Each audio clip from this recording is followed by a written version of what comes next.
Lawsuits are usually a serious business, but conflict being the essence of human life, sometimes they're more fun than watching that cat Zoom video. There's something deeply satisfying about reading serious court documents with sensational or hilarious bits thrown in.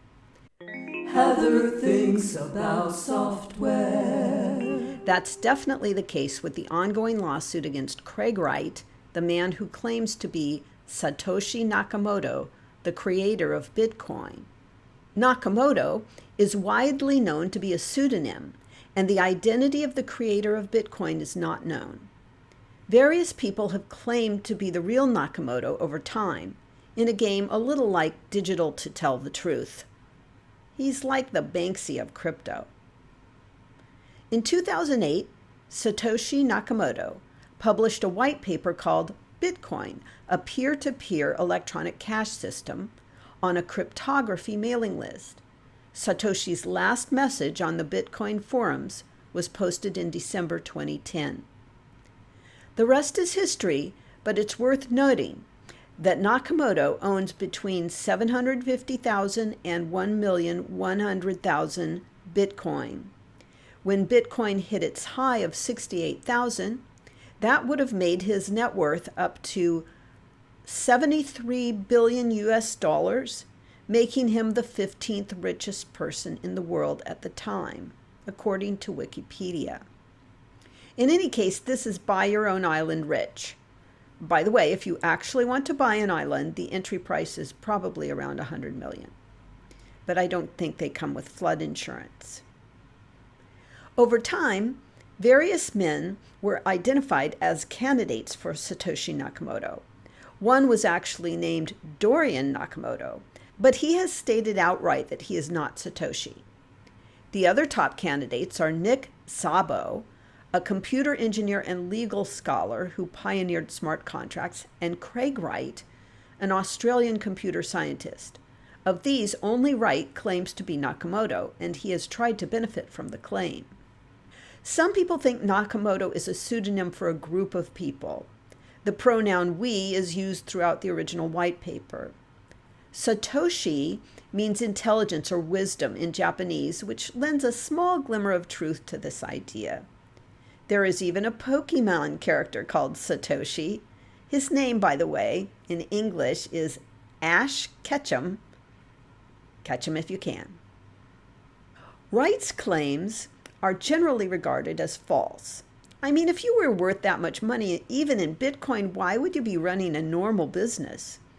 Also, he could easily prove his claim by sending a message verifying the claim using the original Satoshi Nakamoto private key, but he hasn't.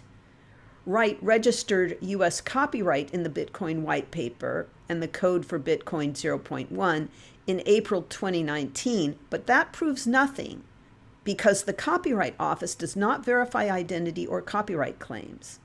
And while it's basically lawful to be a lying sack of it is unlawful to make public statements about others, that's defamation, or to lie to get money from others, that's fraud, or as the basis of filing lawsuits.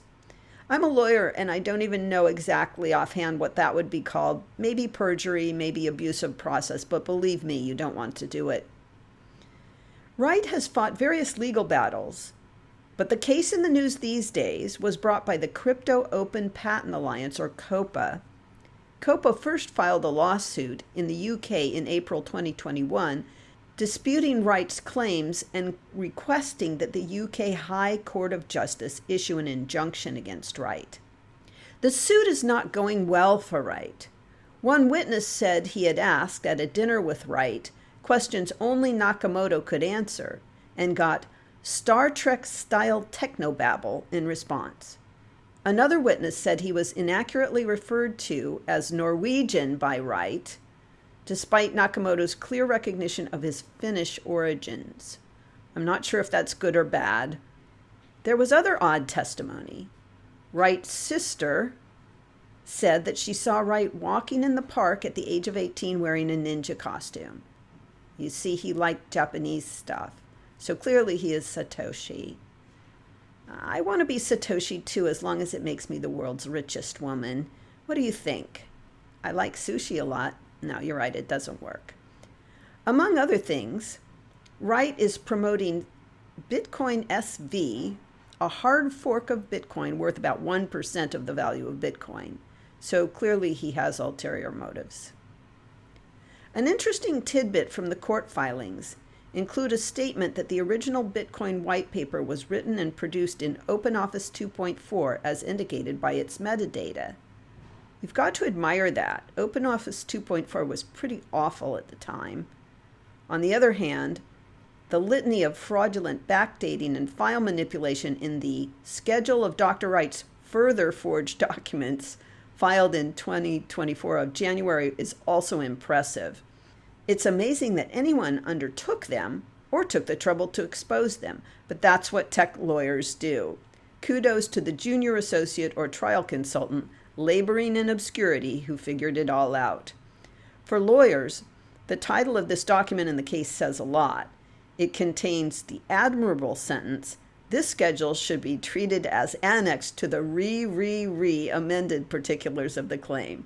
The law is a noble profession. I look forward to seeing where this case goes and whether we ever find the real Satoshi Nakamoto living on Bitcoin Island. I've linked to a few sources in the description. Liking and subscribing makes me think more. Heather thinks about software.